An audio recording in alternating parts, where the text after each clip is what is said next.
പേര് ബൈജു എന്നാണ്. ബൈജു ഞാനേ സങ്കല്പിച്ചോ സാർ. ഈ ബൈജു എന്ന് പറഞ്ഞാൽ ഭയങ്കര കാമായിട്ടുള്ള ഒരു വ്യക്തിയാണ്. എടാ കാമടാ ശാന്തം അതല്ലായിരുന്നില്ലേ അനിയെ സർട്ടിഫിക്കറ്റ് ആക്കല്ലേ. അങ്ങനെ ഈ കാമായിട്ടുള്ള ബൈജുവിന് ഒരു കാമുകയുണ്ട് സാർ. തമന്നെ ഫിക്സേ സമന്തയായാലും തമന്നെ മതി സാറേ. എന്ത് അഡ്ജസ്റ്റ്മെന്റ് നമ്മൾ റെഡിയാണ് കേട്ടോ. എറിഞ്ഞു കൊന്നുകളെ സാറ് പറഞ്ഞു. അങ്ങനെ സമാധാനമായി പൊക്കോണ്ടിരിക്കുന്ന ബൈജുവിന്റെ ജീവിതത്തിൽ ഒരുപാട് പ്രശ്നങ്ങൾ വന്ന് ആപ്പിലാവുകയാണ് സാർ. ഓ ബൈജു സാബ്, നിന്നെ വെച്ചാ ഞാൻ ആപ്പിലാവും. താൻ ബാക്കി തൊല്ലി. അങ്ങനെ നമ്മുടെ ബൈജുവിന്റെ അച്ഛൻ ജവാൻ അടിച്ചടിച്ച് വൃക്ക തകരാറിലാവുകയാണ് സാർ. അങ്ങനെ വൃക്ക കിട്ടാണ്ടായപ്പോ സ്വന്തം കാമുകി പോലും അറിയാതെ അവളുടെ വൃക്ക എടുത്ത് അവൻ അച്ഛന് കൊടുക്കുകയാണ് സാർ.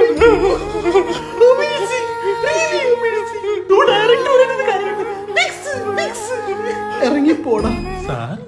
നിന്നെ ഞാനൊരു മാന്യനായിട്ട് തെറ്റിദ്ധരിച്ചു പോയി സാർ, ജനങ്ങൾ ബൈജുവിനെ ഏറ്റെടുക്കും, എടുത്തിട്ടടിക്കും സാർ. ഇതെന്റെ ഡ്രീം പ്രൊജക്റ്റ് ആണ് സാർ. എന്നാ നീ അത് ഉറങ്ങുമ്പോ കാണ്. എഴീച്ചു പോടാ. മലയാള സിനിമ എങ്ങനെ ഗതി പിടിക്കും?